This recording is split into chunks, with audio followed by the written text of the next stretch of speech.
What's up, y'all? I'm Dre Moore from More Than a Dad. For y'all guys out there that's trying to get y'all beards looking right, I came across some new products from Grizzle Teddy Company. I got 2 beard oils right here, 2 different scents. One a blue scent, one a original scent. They both smell amazing. They come in these little cool baby-proof bottles so you could get them. You know what I'm saying? We more than a dad. So this is effective. Keep your kids out your beard oil. He also got combs, 2 different sizes. The wide tooth, got the thin tooth, so we don't discriminate against the little beards. You know what I'm saying? Everybody's beard can't be like mine. So all my dads out there, I'm gonna need y'all to go support Grizzle Teddy Company. Groom your heart, groom your body, groom your beard. Stay well. Check out Grizzle Teddy Company beard oil. More than more than that.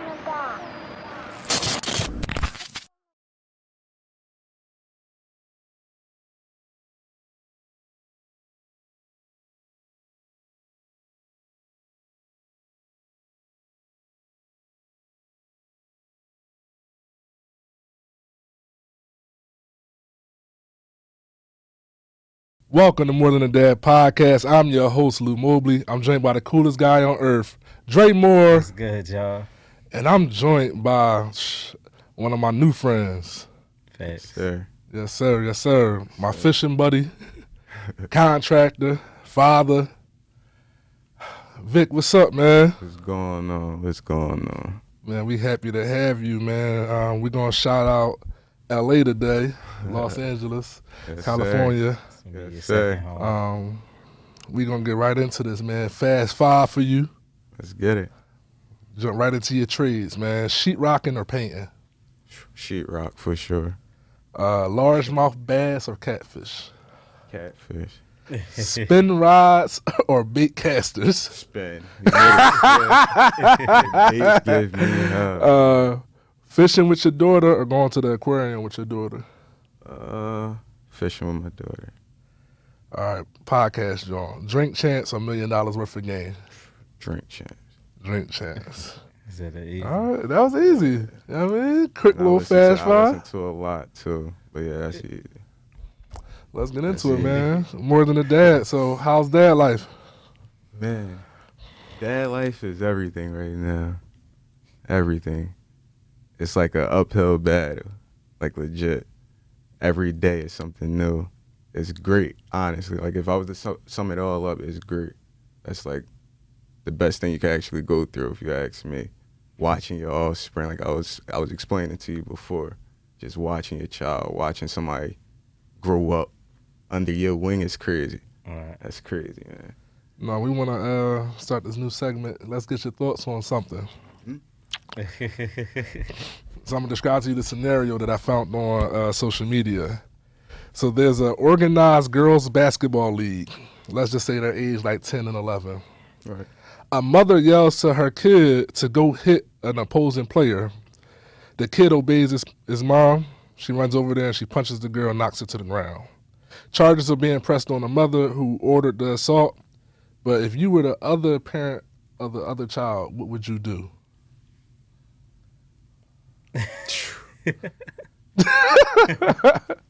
I need a little bit more to this story. Like, why did she just order this assault? I think that'd be my first question. What's going on? Like, I want to understand what's going on with this situation. Why did you feel like your child should just come hit my child or hit the next child, whatever? So with context, maybe the kid was talking trash. Maybe they were beating them about a lot and they were showboating. Maybe they were just blowing them out and it got chippy. But that's the context that the mom had. She didn't seem she didn't have no remorse in the clip at all neither. All right. So it's like there's no talking. There's no talking. So it was just, my thoughts on it was like, the parents gonna have to see me. The parents gonna have to see me. Just because like, as I'm supposed to be the father, I'm supposed to protect my kids, and my kid felt unprotected in a sporting situation. Right. But it's a woman. Right. Oh, does she have to see my wife or my niece or my my sister-in-law, somebody? But then what will we teaching them? And that's like my thing right there. It's like doing that. That's just going. It's never going to change Nothing like that. Right, my fault. Like I'm being immature. No, No, that you having a human reaction. Right. Yeah. Like I understand it too. Like anybody, that's what we was taught. You get hit, you hit back. So that's like the next thing you're gonna tell your child. The next time this ever happens, strike. I shouldn't even have to come check nobody. But it's like you don't want to even keep putting that out there. So it's like I said, let's figure out what's going on. If there's no talking to the mom, whatever the case is, now I'm gonna talk to the daughter, explain to her like what's going on. That shouldn't. If you felt like it really got that far, talk about it. Right. Let's talk about it. Absolutely. Let's talk about it after the game, whatever. But nah. Dialogue can save a lot of situations. A lot of situations. Well, y'all are a lot more. I tell you all the time, man. I want to be like y'all when I grow up, bro. That's what's going on. You know what my problem is, and I'll just say this for everybody. I'm not real good at being a victim. Like I'm not real good at like, yo, I was attacked, my kid was attacked, like, and then living with that every day. Like I'm not good at that. So maybe that's the immaturity in me. It's just if my kids can't feel comfortable in an extracurricular activity, I'm not like what am I like living for? Like you know what I mean? Like what you know what I mean? So it just bothers me. Like we never were the people that we gonna go mess with them. Like we're gonna go do what we want to them. Right. They ain't gonna do nothing about it. Like it's always been a consequence to everything. So like I just don't identify with it. But yeah, but you know today just how things is, bro. Like that's why you be all these youth sporting events. You be seeing people getting shot. All of this, real rap, bro. You know it's crazy that you gotta say that, but that's how it be. Right. So like that's just a natural progression. Like if you take it to this level and then I take it to that level, then you're gonna have to take it to the level above that, and then I'm gonna take it to the level above that. You know what I'm saying? That's how we end up in all these conflicts. And anyway. literally it all be from a simple conversation. Like if the conversation was to happen right at the beginning from the boiling point, it wouldn't even go that far. right. It wouldn't even go that far. So y'all gonna change the world. And it's crazy because I think about stuff like that a lot because it's like I feel like sometimes I'm caught in between generations. So I know what the younger guys are thinking. Like, we not talking. Let's get there. Let's show what we can do with our hands and let's show what we could do with these tools after that. If we got to go that far. But then you got the guys a little bit older than myself that's, let's talk this out. Like, I had that around me a lot. Let's talk it out. Absolutely. That's the way to go, man. No, see, y'all gonna change the world, bro. y'all already making an impact on me now. I'm gonna go try to be. Yeah, because if you really think deep on it, imagine what would happen once you said, her parents gotta see me now. Or her wife or her mom gotta see my wife. Now that didn't want this something. Y'all watching this happen now. You and the husband about to go through something. Now this it's gonna keep going. It's gonna keep going. Keep going. That's how I keep going. I wanted to get into a little story about how we met each other. Which is funny having all this PC having all this PC conversation. I had to say Dre had to say something. Yeah, I know you probably wasn't feeling that. All right, long story less long. Long story less long. How did we meet, bro? Just start talking about it. I don't even know how to start it. So it's an app, man. It's called Fish Brain. Which camera? This my camera. That's you, Fish Brain. It's a cool app too. Like if you're really trying to learn fishing, so I don't know what we have talked about. You don't fish, so like that app is like good to meet people, talk about things or whatever the case was. But this was a little crazy because he was in the city. I don't know how I seen he was in the city, but I don't remember how the conversation went. But I hit him up. We figured we was going to link, but it was just like we both on go as link, but it was just like fishy. Like we about to just meet two random people, like. Or whatever, we about to meet this random person at a lake. Like, that's what we about to do? Yo, so now I gotta get it. That's from your perspective. So he like, man, this boy hit me up on the Fish Brain app, said he want to link fish together. I'm like, yo, you know cuz? He like, no, I never met him before. And he like, well, where you gonna go? He like, to the lake. I'm like, you got your gun, right? I'm like, yo, you just can't go meet some random guy by the lake. He be trying to leave you out here. I'm like, listen, whatever you do, like, if you got to get out there, don't leave him out there. I got out there. I'm like, damn, what is this? I never been to this spot. I got to, like, bro, I took him to the craziest spot. We walked like 100 yards to even get to the water. Like, this joint, like... so it's like, yeah. So, honestly, to put it out there, you shouldn't do things like that. Keep it real. Like, you probably shouldn't do things like that. But I'm like, yo, you might be crazy. I'm like, you don't Yeah, I even think on know. my end, it's me trying to break my shell. Like being a business owner or whatever. We could get a little more into that. But being that, it's like I'm trying to be A little more personal, be an and all that, extrovert. You right. feel me? Talk to people, get to know people, things like that. So it was like I want to learn fishing.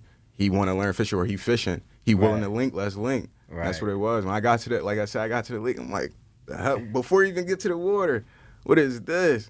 All in my head, like, should I be here? Should I pull up? Yeah, and that's what I was saying. When we started talking, it was funny because we started breaking ice, and it was like, yeah, we both on the same time. Yeah, but we both just trying to have a good time fishing, and now look where we at. It's crazy. He shared his location with me and everything. Like, man, this is where I'm at. Cause For sure.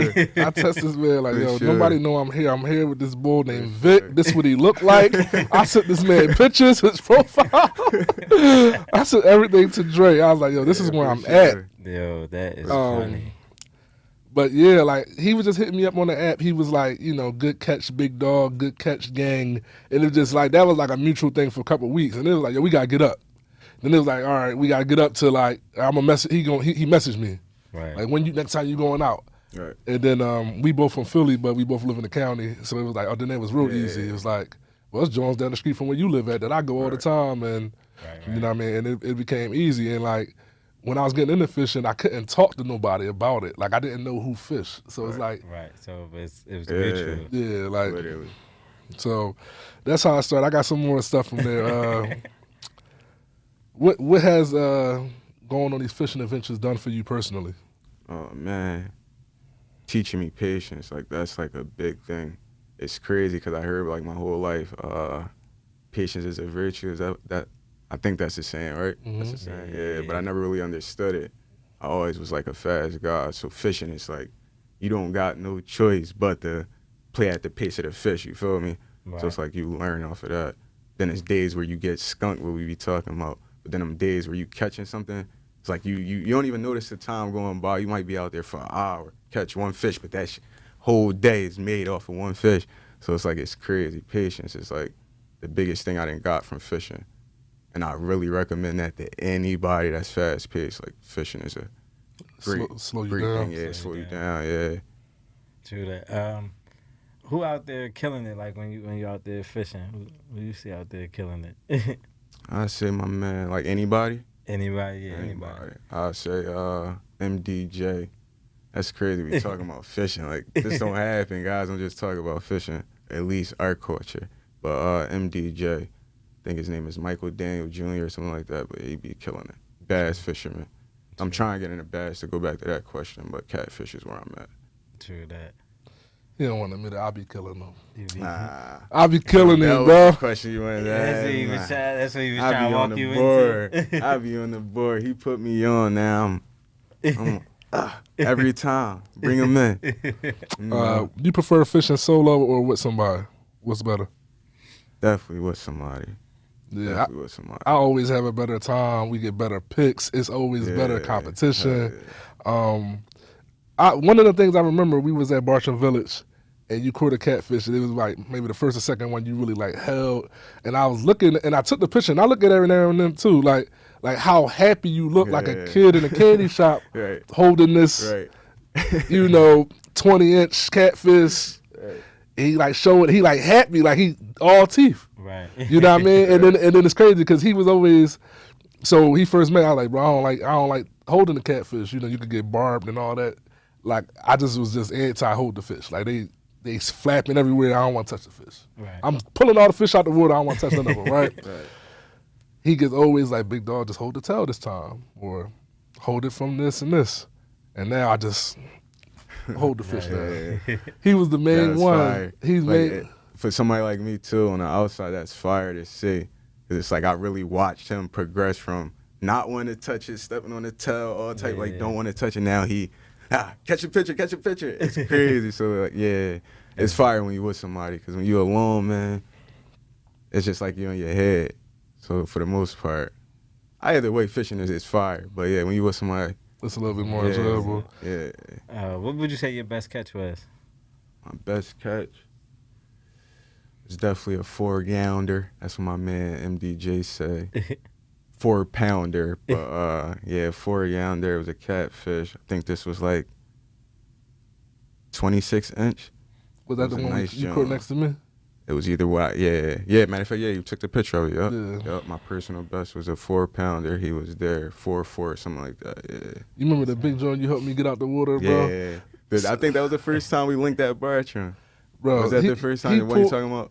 So when we first was fishing at Bartram, it's at this pier. It's probably about 20 feet you in talking there. about the John. And I was just so Yeah, upset because it's the I was first catching time. fish that day, It's a and my great line. story. This is before I Great got to story. the braided line. This is before I got all educated with the fishing stuff, like the braided line, like learning how do you get fish up piers and stuff.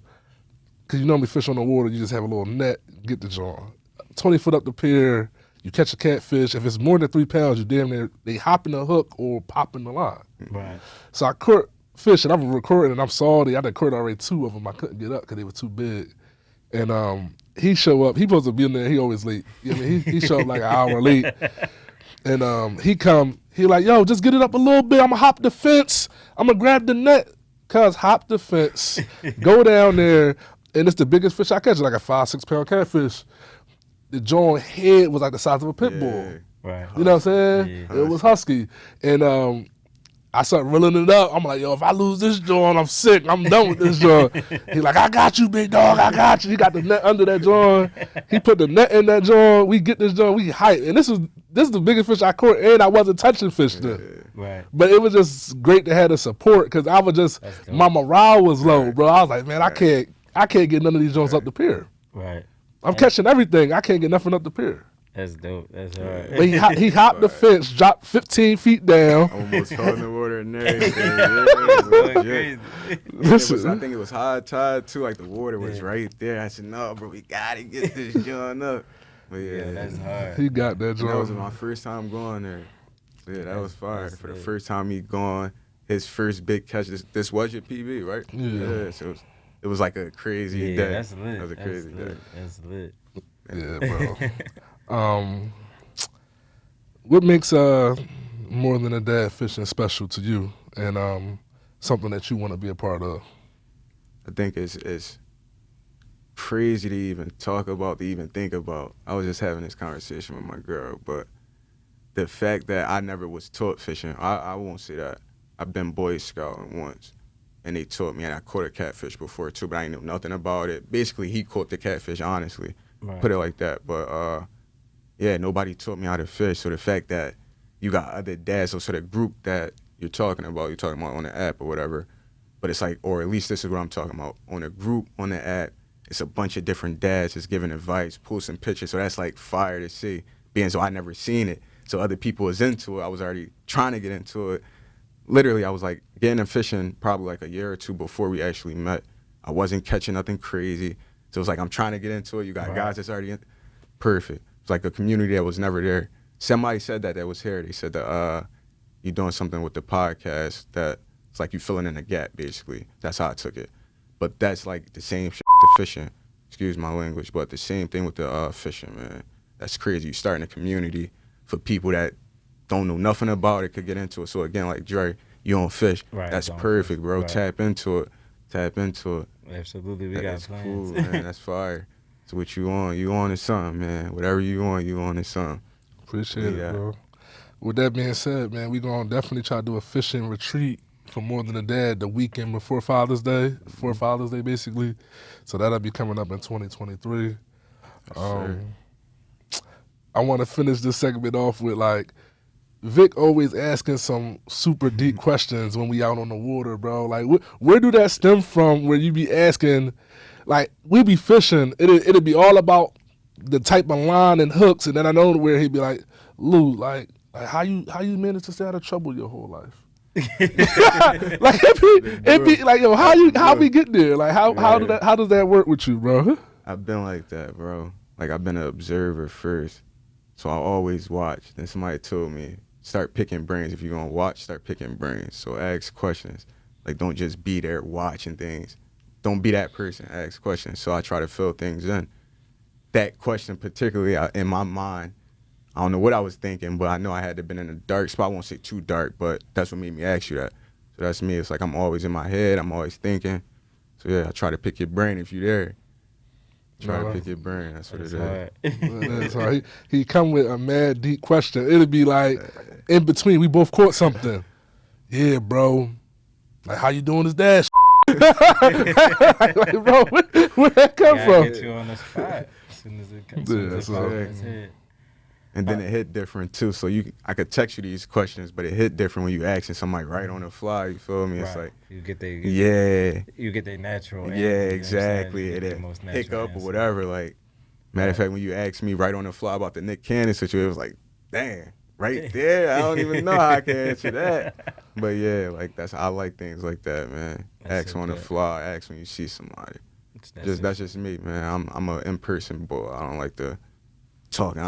We talked about social media.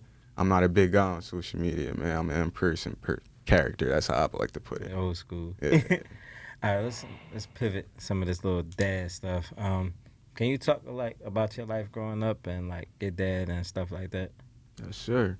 So for the most part, I never really had a pop. For the most part, my biological dad, he walked out.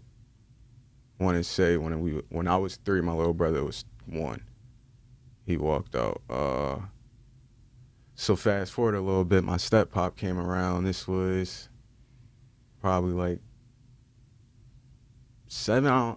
I got the timeline off, but whatever. He came around, and he was around for about 2-3 years, and then he passed. But that's who I consider my dad. Like, still to this day, people don't know my biological dad is a whole different Person. Yeah, like a whole different person, completely a whole different person. They think the person that I've been, and it's not a front or anything, but that's who when he was around, he made, this is what a father is, or that's the image he gave me and my little brother. So, yeah, that's who I consider my pop. So do you know where your biological dad is at all? Yeah. So it's crazy. We had a conversation. We linked. See, I'm one of them as well. I always keep that open table. Like, I'm not one of them that. So like I said, talking. I feel like that's a big thing. So I don't want to be that guy that always hold that grudge. He wasn't around. Boom, boom, boom. Right. That was me before I got to the point where I said, let's talk. We met last year. It's crazy. We met last year. But Penn's landed, had a nice little conversation, and that went left. Like, I ain't seen him. I ain't heard from him since again. So, yeah. So how much time had went in between y'all having that conversation at Penn's Landing and the previous time y'all talked before that? I was telling my yo that she was shocked, but it had to been literally since 3 up until then. So last year I was 26 when we no. Did I just turn 20? No, I was 25. 25. It's 22 years. Damn. And what nationality is he? Roughly 20 years. Say it again. What nationality is he? He's Belizean, full-blooded Belizean. Yep, he's from Belize. And he up here. Yeah. So like you growing up, I mean, you had a dad, but then like your biological dad wasn't there. Like, how you feel like that affected you? Crazy, because I think that was one of the questions that I might have asked you, Lil. If not, I wanted to ask you. But like, I never had a pop. To me, that's how I looked at it. Like, he was there, my stepdad. He was there, but at the time, I was a child. So it was like when I needed him most, or a father figure most, when I started getting older, touching the streets, seeing the streets, whatever. Seeing life is what I would like to say. I don't want to just say the streets. So I didn't just play the streets. I went out, did other stuff as well. But when I started seeing life, it's like I didn't have nobody to go talk to. I had to talk to my mom. My mom was always working. Literally, she worked from, we go to school at 7, she go to work at 3. So by the time we getting home from school, she going to work. Then she coming home from work at 11. So we supposed to be asleep, but I'm still running the streets. So I never really had nobody to talk to. So certain crazy, bro. Certain problems I've really learned. Condoms, all that, them birds and the bees. I learned all this on the fly through experience. The greatest teacher. I think Nip said that. Did Nip say that? Yeah, greatest teacher, bro. That's how I learned my whole life, basically. My whole life was like that. Can you describe to us how you lost your stepfather? Like, cancer. I don't remember what cancer it was. And I was just talking to a contractor about this. I was supposed to ask my mom about it. But yeah, it was a cancer. And it threw me off because I was a young boy. I just learned about Lance Armstrong. He was riding bikes or whatever, bike rider. And he had 7 different cancers and beat them all. Right. So in my head, when my pop told me, we good, we got this. I watched him like decay in front of me, bro. It's crazy. crazy. Yeah, Last time I seen him, we was in Jefferson, brain dead. And that threw me off, like, because this was like the only person I looked at as a dad, and I'm watching him go like that. He was here and then he was gone just like that. how do you survive all of that and just like to just get mental, like saying like I don't have no guidance. I really don't got nobody to turn to, especially like being a man, growing up and being a man and trying to figure this out because it ain't easy. How you feel like you just navigated that, like, and ducked all the pitfalls to be in the position that you're in today? Honestly, bro, like it's times where I got to the point where I said I'm out of here. So Right. it's not like it always been like, yeah, I pushed through, mighty Joe, whatever. No, Right. it's times where I felt like the weakest link. Plenty of times. I'm not even gonna say once, twice. Plenty of times. Right. Plenty of times. Matter of fact, I was talking about on the podcast the last episode about wifey or your lady being a breadwinner. It's plenty of times where I had that situation. Right. Because I've been at the weakest link, you feel me? Like mentally, physically, everything about it. I just couldn't do nothing about depression. I remember at one point somebody told me, I think it was my sister, she mentioned, I said, man, that's for girls. I know nothing about depression. I started getting older, and I said, yo, that my whole life, that's what it been, my whole life. But to answer your question, I think to get through it, or how I've been getting through it, is literally podcasts, books every now and then, a bit of music, like the simple things, the typical things, but the fishing, that's why I said that's big. Like when I started picking that up, it was like, I had to even answer that question, to go back to your question, solo or with somebody, it's like, that's a 50-50. Because times it's like, I do need to be by myself. And when I'm out in the water, it's like, that used to be my thing. That's what got me into fishing, Penn's Land. I used to go to the water, just chill, isolate, you feel me? That's what I would say, nature. That's how I've been getting through it. We don't answer it like that. Absolutely. Nature, that's how I've been getting through it, bro. Tapping in with nature. Let's bounce that into like you becoming a father. Like what was your reaction when you found out your girl was pregnant? Like describe that situation, how you found out she was pregnant, and if you had excitement or you were scared when you found out you was gonna be It was a little bit of everything, man. It was a little bit of everything. I was excited. I was scared. I was with my man. It was crazy. We was just going through our little rocky emotions or whatever. Actually, this was probably like, we was going downhill, about to cancel everything out. Well, I was moving and everything. But she told me I'm with him. I'm like, nah, you bullshit, whatever. I finally answered the call. And I'm like, yo, this crazy. Because she telling me in text message. So I finally answered the call, whatever we talked. She told me, I said, yo, this crazy. We put everything, patched everything back together. And in my head, it was just like, I got to be there. Regardless of how this play out, I got to be there.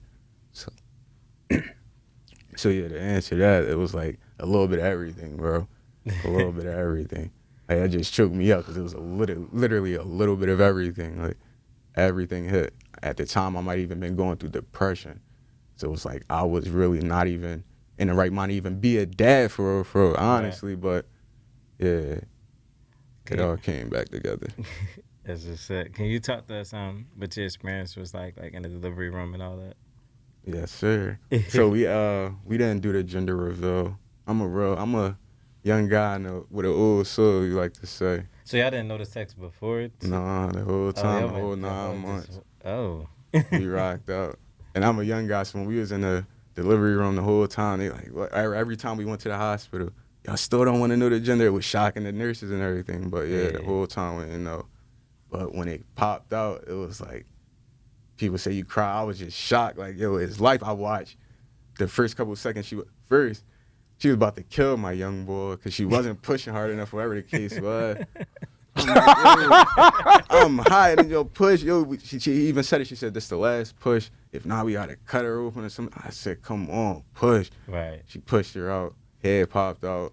But I watched, like, life going to her body, however you want to put it. Like, it was crazy, bro. That was a crazy experience. So the fact that you got guys that don't experience that, yo, that's crazy. Yeah. That's crazy. Like, that was wild. And then you got guys that's out here just taking life. Like, you haven't even seen life go into a body yet, but you snap, bro. Right, absolutely. And that's a great experience. That's a great experience. I said, yeah, cut the cord. She said I couldn't record. I recorded and everything. I said, I'm getting this. You crazy? Like, they did it back then. I'm doing it now. I had to. Yeah, that was a great experience, bro. I loved it. None of that stuff made you like queasy or No nothing? sir. Nah, No he sir. was ready. He was excited. Yeah. I told you once. That's how I was. I told you I was queasy before, like, because I told you I was just watching. I told you on another episode. I was watching to like prepare myself, so like watching videos of it, because like people Yeah, talk I about heard stuff. it. I heard it. You know Yeah. what I'm saying? But like the excitement, it'd be so overwhelming that it's Right. yours that it's like I'm in Right. here. It don't even. Right. It don't even think like it's in that Right. thing. And then it was they like to say it was a COVID baby. This was in 2020, so it was like nobody was in there. It was real chill. To me, I loved it, bro. I loved it. If I could do it again, I would. But right now, we ain't there. But yeah. Put that part back in there. that. No, so you had a daughter. Just talk to me why dad and daddy daughter bonds are so precious and important. Man. So the fact that, like I said, I never had a pop. I dealt with a lot of girls that didn't have pops. And it's like running through them and seeing them, it's like that's kind of crazy. Like you see why girls do. I feel like that's why guys act the way they act today. Not just today, but I'm saying right now, the reason why you got so many killings and all this is because of a girl, honestly. Not just that she called them and it's like they want that attention so bad. You're not begging from attention from a guy, if you ask me. Right. You ask these little guys, they're not gonna say it either. They're not gonna tell you a girl either. But 9 out of 10, that's what it's for. Little clout. Right. That's all it is. So I feel like the girls is everything, bro. They would focus on other stuff, man. Just lock in, tap in with themselves and the world. Like really, it's crazy. And I feel like that's not just only our culture, but we got a bigger population for it. So that daddy-daughter bond is everything to me. I'm making sure, like, she love herself. Matter of fact, it's crazy. Like, we working on a little clothing line for us, self-lovers club. But every day, like when I drop her off to school, I love you. She say it back. I love you more. She say it back. Then the last thing, I love me. Like, that's what I want her to understand. Matter of fact, that was the last podcast as well, last episode. I was talking about, what exactly was it? Basically, my point is, she need to understand the dependent side. You said she need to be there for herself first. That's what you was getting at. She need to be there for herself first before she go looking out for or want the support. So that's how I feel like she need to love herself first before she want love from anybody else. So that's like my biggest thing with a daddy-daughter bond. Absolutely. Teach your daughter to love herself first. Absolutely. Not just girls, not just daughters, but for a girl, that's big, man. That's big. Yeah, no, That's big. absolutely. And it's big that you say that because we be having that conversation a little bit like girls really rule the world. They kind of like control your actions. Like I used to say, like, yo, growing up, like, we used to think like, yo, in order for me to get the shorty I want, I'm going to need a couple dollars, little spot. Until you kind of realize, like, you don't really need all that. But it be your motivation to, like, go do these things. Right. Like, a lot of men be motivated for women. You know what I'm saying? Right. And then, like, once you kind of, then the standard kind of changed. And then, like, you started saying, like, oh, they just going to deal with cousin, he a bump. Then it's like, all right, well, I'm chilling. Right. Like, I ain't got to do much. But that's how it be happening. But to pivot off of that, what's some of the things that you enjoy doing with your daughter? Like your favorite things outside of fishing. You got to give me something else. Yeah, for sure. We ain't even do that too much, so I won't even say that. It's definitely a cool experience. It's a great experience. But one of my favorite things to do with her literally is anything, honestly. I could say that. But one thing, if I had to pinpoint, I think it's funny because we just did it. She played, I got her a little ukulele. So she'll run around the house playing a guitar, ukulele, whatever, making up songs. But one song is the ABCs that we do. And we do a whole little jump. But she'll run around the house, rock, rock. So it's like crazy to just watch her go crazy in the crib. But yeah, it's like one of my favorite things to do, just watch her go crazy. That's just sad. Be her, like that's what I'm saying. Just watch. How could guys not want to see it? Not just guys, because I heard stories where the mom will walk out. Like, how could you want to miss that? How do you miss it? I didn't hear all type of excuses or all type of reasons, but to me, it's just excuse. Be there. Be there. Yeah, man. I want to double back to like growing up, and I want to talk about the inner city and the streets a little bit. Just talk about, like, some of your struggles, your mom's struggles, provide for the family once it was just her again. And I know you mentioned like her working from night up to sundown, but like some of the struggles y'all faced during that time, like as a family. Plenty of struggles, man. Where I start? There's plenty of times we ain't had no hot water.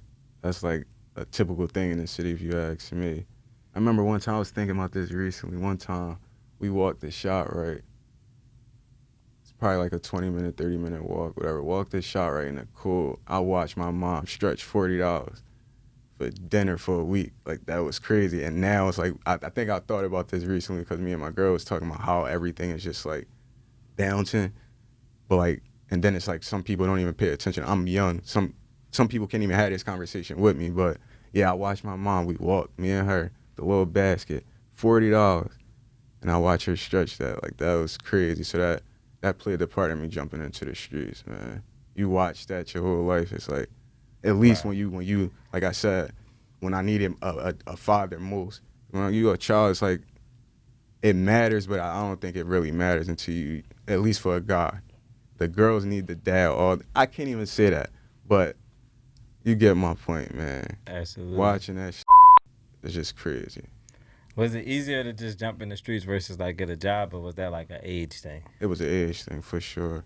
I was trying to get a job. I remember I cried because I couldn't get my permit. I read the book and everything ready. My mom said, you gotta be 16, whatever the age was. I was a year early. Right. So you can't get your permit yet. I was sick. Same with the jobs. It was like I ain't had no working papers, no nothing. So I was sorry. I had no other option. That's how I took it. I did the little paper. I was cutting grass, all that other little stuff, shoveling snow, going to the market for the neighbors, did all that. But everybody know the fast money, man. Right. Absolutely. It's terrible, but yeah. No, can you so recently, not recently, but like within the last couple of years, you caught a gun charge, and I want you just to break down and tell that story and talk about how your mindset has changed since that experience. Sure. So it's crazy because when I was in the streets, I ain't never really been in trouble with law. Like, I had little petty things, but it was never like I had to sit in jail or anything like that. Just got picked up from the station. I'm already in a mindset, mind you, my daughter is already being developed. So, yeah, I just found out she was pregnant. We probably like 4 months in, whatever the case was. I'm doing everything right. I'm trying to be on the right track. I got pulled over for my stickers being off, and again, it wasn't where it should have been. But I got pulled over, stickers was off. That was the reason. One thing led to another. I had a gun in the car, in my name, everything was straight. It wasn't in a hot position or nothing. Everything was broken down. That was even crazier, but it was out media. That's why I tell you, I hate media. I hate media. But, yeah, got pulled over, and they made it a big deal with me having a car. Stickers was off, and me riding around with the gun. They said that it was just a no-no. Took me down for that. I was set 4 days in the county So it wasn't jail. even on your No, it wasn't even on my person at all. Right. It wasn't in the front seat or nothing. It was in a bag, broken down. Like, I literally forgot it was in a car. I told you, me and my girl was going through everything, bro. So this is why I was in the car. Not, let me break that back because that sounds crazy, but I'm leaving her at the time. So I'm packing everything up. And this was in the will, and I forgot that it was in the will. And wherever, I think I was even coming from work, or I was going to work, and my boss at the time said, you ain't got to be here. It's Martin Luther King Day. Right. Martin Luther King Day. He said, Martin Luther King Day, Vic, you ain't got to be here. I said, bet. Turn back around on my way back home. They were getting booked on Martin Luther King Day. Crazy. Crazy. I felt sorry. Crazy. But yeah, for my own gun, my own car, it wasn't like I did anything wrong, bro. It was crazy. So for a while, I was trying to fight it. Everybody told me you could fight it. But again, my daughter on her way. Before I even knew it was a daughter, it was just, we got a child on the way, you feel me? I'm not about to keep going to work, breaking my back. I've been in construction forever, so I wasn't about to be breaking my back, then going to go pay these to not, nah. So I just said, forget it. I ain't fighting no more. I dealt with it. They put me on probation. Now I'm just waiting for it to all clear out. I'm going to go fight that pill. Put up a pill, whatever I gotta do to get that back. Absolutely. Man, firearms is crazy, man. It's a crazy thing. Definitely with our skin. Yeah, Firearms is crazy. Yeah, that's wow. It's not even like it's yours. It's registered to you. It's not on It's you. crazy. It's broke. Like you didn't break the law. It's crazy. Like that's out of pocket. But they said because of my tags and everything, like I'm talking to different people in the jail, like, fight it. Yeah. There's no way you shouldn't even be in here. Shit. I don't get it. They had me shackled up and everything. Crazy. They was treating me like a whole homicide had happened. You should, bro, media. They had like 7 cars out there, had me on the ground, all for my own pistol. Yeah, and it was a pistol. It wasn't like it was no. Yeah, that's probably the highlight of their day. But it's crazy. Yeah, and that's what it was. Like I started talking my after the fact, but because I customized my joint all out. Like I'm big on firearms. I don't want to say it like that. Like, but I like firearms or whatever. So I customized my grip. I didn't have the Cerakote put on the joint, like, and I did it myself. So I get it and I say, yeah, I'm just mad because my joint look better than y'all. Like, that's all y'all doing this for. Like, it's crazy. But yeah, they did me dirty for my own. Crazy. It'll work out. For sure. And that's how I look at things too. Man. Everything happened for a reason. Like, it ain't no time. Like I said, with the way depression was playing, my young boy away, it was like that was meant. Right. It was all meant. True that. It was all meant. Can you talk to us about why you think it's important to keep like an inspiring set of friends around you? Say that again. Like, why it's important to keep like an inspiring set of friends, like just having good people around you in your circle. For sure. I definitely believe in that. You hang with 2 bums, you'll be that 3rd bum. You feel me? Like, I definitely believe in that. It's crazy because I experienced. I've been around it. I was on both sides of it. I hung around a bunch of drug dealers or whatever the case was, and not turned into one. Not even wanting to. It was like it just happened because that's what I was around. Right. The other way around, I was with just hustlers or people that was doing it the right way, and it turned out good for me. So it's like, you got to keep the company, however you say that, I always mess it up, but you got to keep good company, man. Right. That's important. Definitely for my generation or younger, like, you got to keep good company. Everybody these days is crazy, man. Shout out. Crazy. You take on other people's problems too. Just like that. And that's how I was too when I was a young boy. I had it. I really dealt with a bunch of older people, but the younger guys that was around me, it was like they was under my wing, and I was taking on their problems for nothing, just because y'all hanging with me or I'm hanging with y'all, however it went. So, yeah, there you go. Talk to me a little bit about having the gun charge and the felony on your record, and like how that affected you probably getting jobs, and like, was that stressful? Nah, just because I always been when it happened too, I always been the type of guy that been an entrepreneur. I always knew I wanted to be one. When I was 14, I was doing tats. I tattooed literally my whole neighborhood. Like, literally, I heard that you worked at Glen Mills through the podcast or whatever, and it's crazy. We never really talked about that. But half of the young boys from West, if you've seen them, they tats was probably from me. Legit. Like, I was going crazy at one point, but I always knew in my head that I wasn't going to be working for somebody. So with that happening, it was just like, whatever. Right. It is what it is. That's not about to stop. The only thing it stopped was me getting big into firearms. Like, I wanted to start taking the classes, you feel me? Like, we was talking about it, going hunting once the season went out for fishing. But now that I still don't even know, I got to talk to my PO. It's crazy, but that's all it did. It just slowed that down. Nothing else, man. I ain't letting them stop me from being great. Not at all. Absolutely. Let's get into Estrada Estates. Yes, sir. You always done contract work? Yes, sir. For the most part. So I started out, like I said, I've been doing construction since I really started working. I think my first 2 jobs I was doing retail, but after that, even before I got my real jobs, the little side work that I would do, I would go work with my sister boyfriend at the time. He had his own little company or whatever it was. So I would go do little things for him, paint. Young boy, this was before I was doing tats, but going to go do things like that. So that's what drew me into it. But the more I was getting into the streets, I was getting hot-headed and destructive in the crib or wherever. So I would tear up the house at certain times. And my mom, yo, fix this. If you're going to keep tearing it, fix this. So that's where it started. And then a boyfriend or whatever he took, crazy. He just passed from COVID. Man, R.I.P. Bay, that's crazy. I just heard that. But, yeah, he told me, go to Orleans, man. It's a crazy school. You learn different trades, boom, boom, boom. I went there, took a tour. I loved it. Right. So from there, and this was in 2015, but again, I was already doing little side jobs or whatever the case was, not the legit way. Went to school, and it was up from there. It was up from there. Like I said, I always knew I was going to be an entrepreneur, so I started off working for contractors. And it's crazy because once I started dealing with guys, I'm still on the fence with it. Once I started dealing with contractors, they said you shouldn't have went to school. You wasted your time, your money, whatever. You could have got out here, worked for $50 and learned it. Picked it, and that's basically what I did, honestly. I went to school and learned the fundamentals, which is cool. You get it's nice to have on your jacket, you feel me? Like, Right. so when I go into, if I wanted to go get a job and things like that, it looked good compared to somebody just walking in.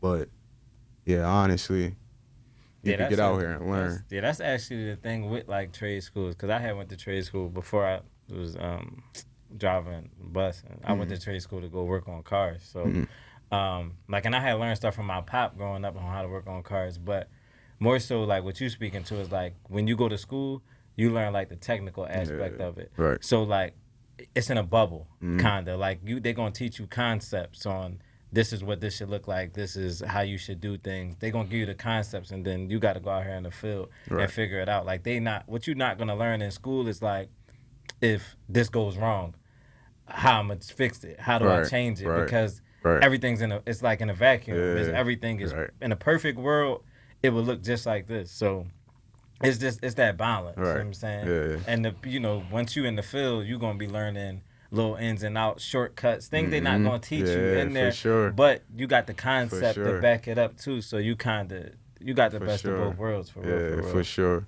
And it's the same with regular formal education going to college. Like, jobs are not asking me what I learned in the classroom. Right. You know what I mean? Right. When they ask you to execute something, it's not coming from a textbook. Mm-hmm. But I always tell you, like, it's really about, like you said, understand the concepts, kind of like studying it. Right. Study it, because it got to start from somewhere. Like, you know what I mean? It has to start from somewhere. If you're not going to start with just flat out doing it, like, I'm going to study how to work on a car, you know, from tires to motor. You know, I'm going to study, hey, these parts, these things. So when somebody say this went bad, oh, I know what that is. Right. Exactly. Right? It's like it's like the introduction. You know what I mean? But, like, you know, it's like that in everything, bro. Like, it's a lot. I would be shocked to find you had to name me 10 degrees where you feel like you walk out of classroom and you feel like you could do it in real life.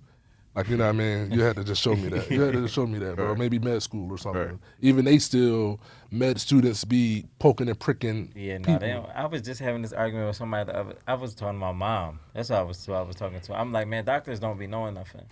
I'm like, yo, it'd be trial and error because, like, if you never seen it, how you gonna know? Right. Like, you just got all the, like, because we was talking about she was getting a surgery, and I'm like, we asked the surgeon all these questions when she had to get a surgery she had a brain aneurysm, and, like, he was real educated and he spoke real well and he knew a lot of different things, like, and he was like, oh, if this happened, we could do this, and if this happened, like, that comes from experience. But, like, if I'm fresh out, I might know, like, all right, how I could go in here, but if I hit the wrong artery and this joint start leaking, how I'm gonna fix it?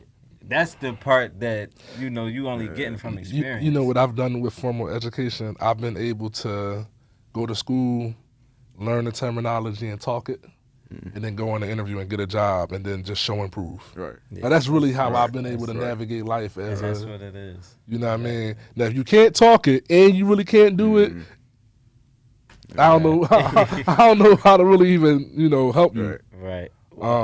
I wanted to ask you, like, about just really fully committing to Estrada Estates and, like, taking a risk on yourself. You said you always wanted to be an entrepreneur, but, like, now that you have a family and a kid, like, was it hard to be all in on that versus to go get a job? Or yeah, it's still hard. It's still hard. It's still times I want to give up.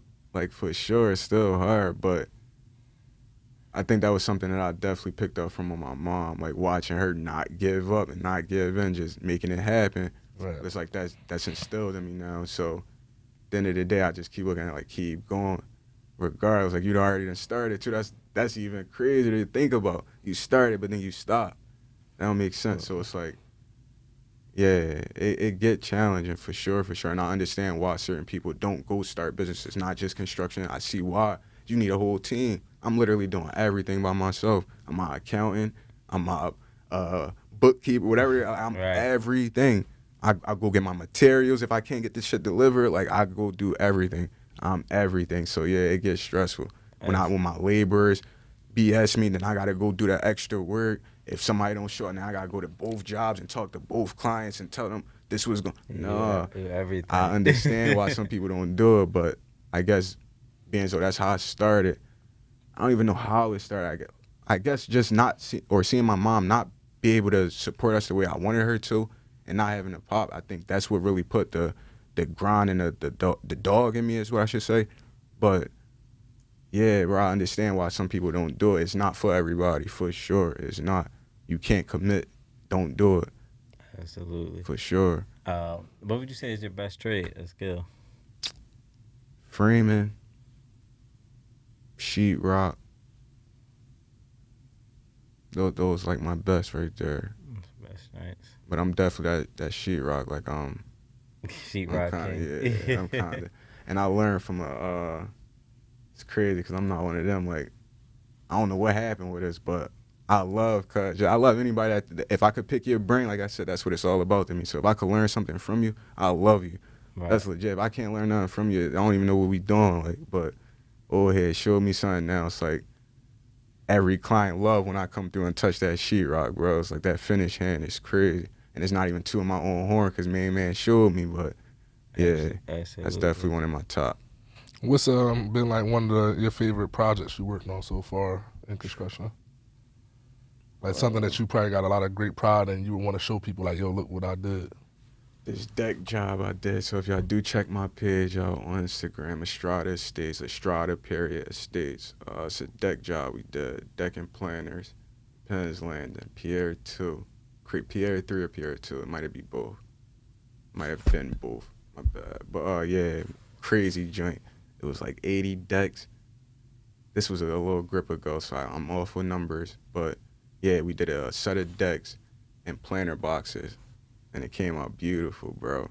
It wasn't my idea. This was actually a contractor called me in on it. So I think that's why it came out fire, because a lot of guys don't like to work with other people, or they like to start from the rip their work and then finish their work. They don't want to really be dealing with the in-between subcontractors, but we came together and it came out beautiful, bro.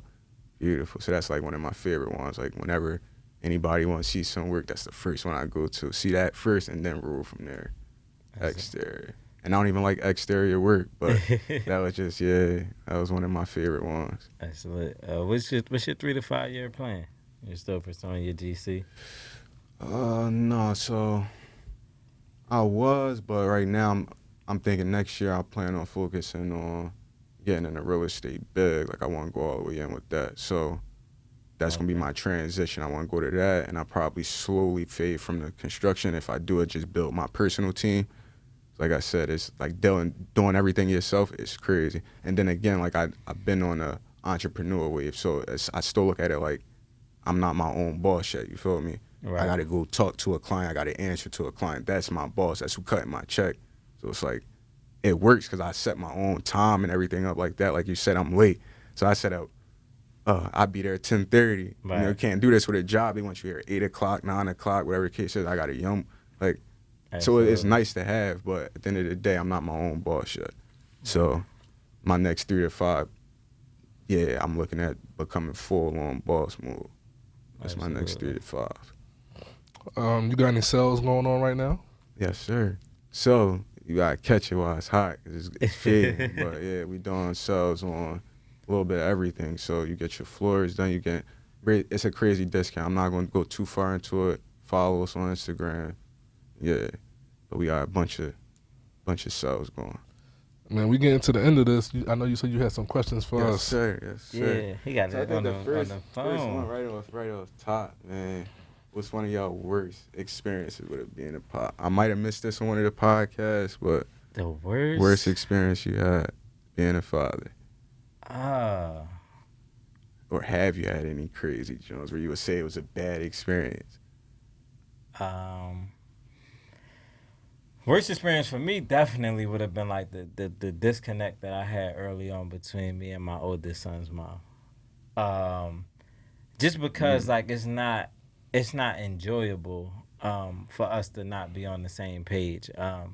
it's hard enough that you already trying to teach your kid, and you kind of fighting with your kid on that. Like your kid's still small, so like you know you grew up. So like the more you grow up, you start to grow into yourself, Right. and you kind of end up seeing yourself, you know, bump heads with your kids. So like now they like get smart and they do all this stuff. So Right. like you already kind of fighting against that, and it's real difficult when like you and the person that you had a kid with aren't on the same page when it comes to like making decisions, because y'all got to come together to make these decisions because we both made this child together. Right. So that probably would have been like my darkest moment in that, just because like the kid could feel that. Like it's like I got two separate families when for real we should be Right. one. And like I didn't grow up totally like that. Like I wasn't with my biological mom, but I had a mom and I had a dad. So like I always had like this whole family unit. So like having it where it was like difficult, where like, oh, y'all do separate birthday parties, or y'all do this separately, or we do that separately, or like it was like bad to the point like sometimes we would be in the same space just not together. Like say he had something like she over there and I'm over here. It's not like that today. Like we cool now, but for a long time, like we was like that. We just didn't get along. So that to me, that was probably like my worst experience. That was probably the worst. For me, I guess it's not even worst experience, but like we really raising like little people, right? So like my experience sometimes with myself of like anger or yelling at them, like the challenge to be a better parent or be a better dad, like damn, I ain't handle that right, or the guilt of I didn't handle that right sucks a lot.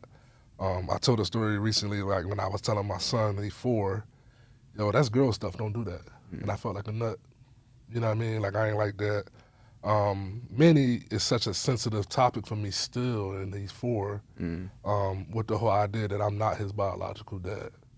So like even how that was handled, how it's going, when do we reintroduce that, is like a nightmare for me a little bit. Right. Just because Dre has an experience where it's so negative, but maybe like T-Bark has an experience where like he loves his step-pop, but he could care less about his biological dad. Right. You know, and it's like these wide range of what could happen. And I remember somebody told me, I don't think I ever shared this here, but like why would you want to step in and be this kid's stepfather? He's always going to have a void. Like if he don't have a dad, he's always gonna have a void that you can't fill, that you didn't create, but it's your responsibility to do something about it. Like why would you sign up for that?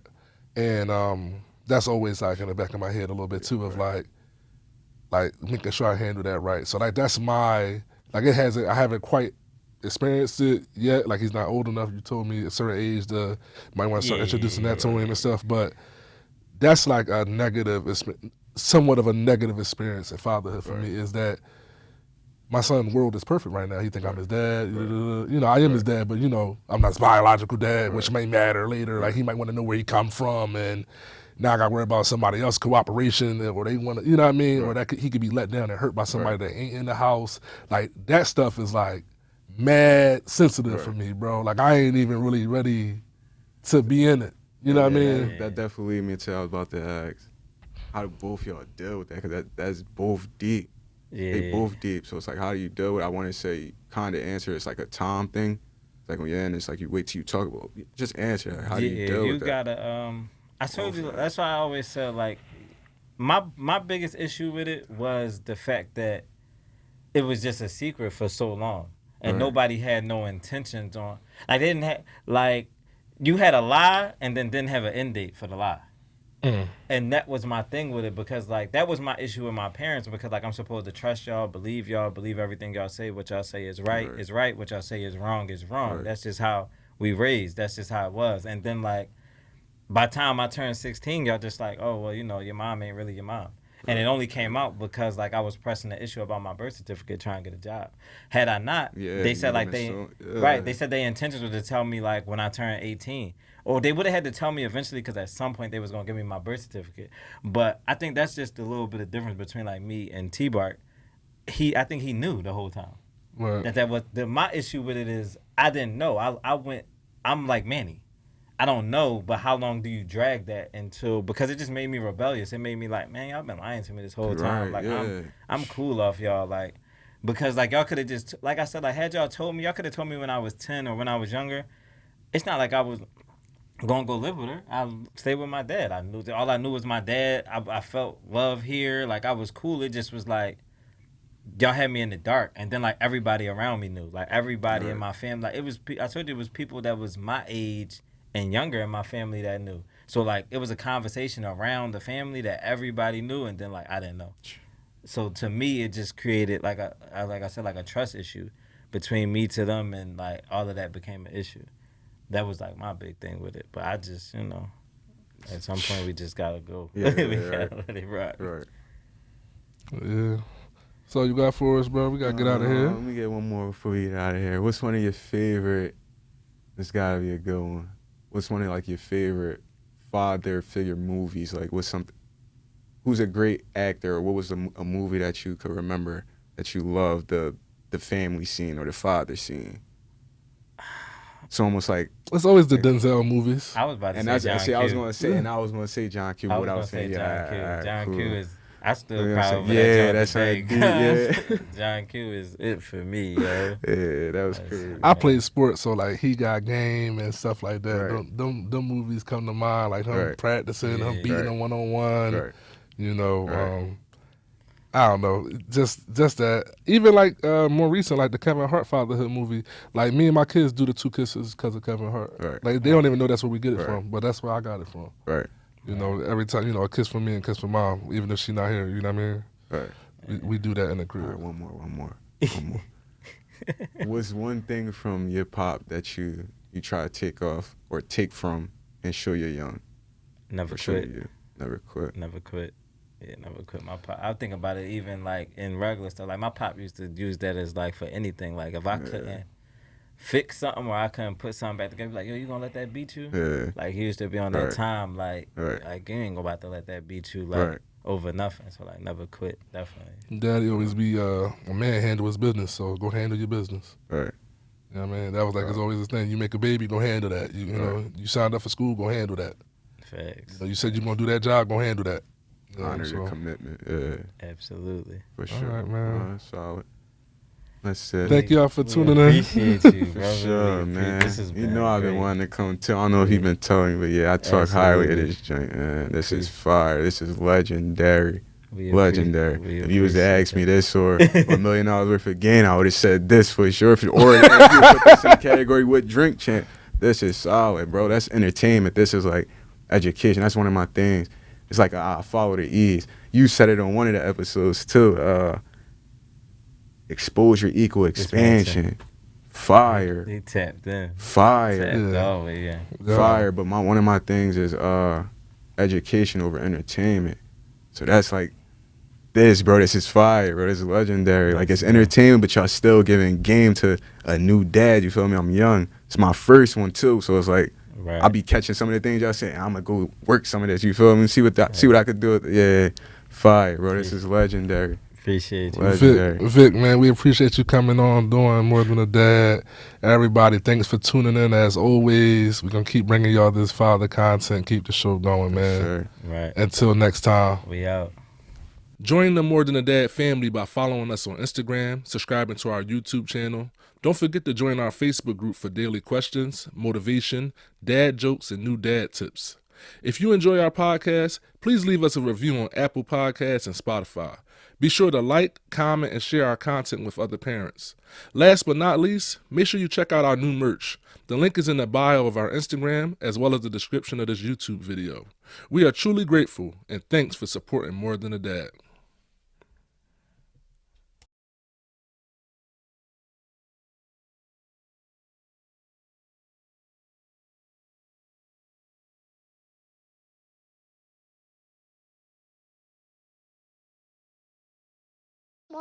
More than a dot, more than a dot.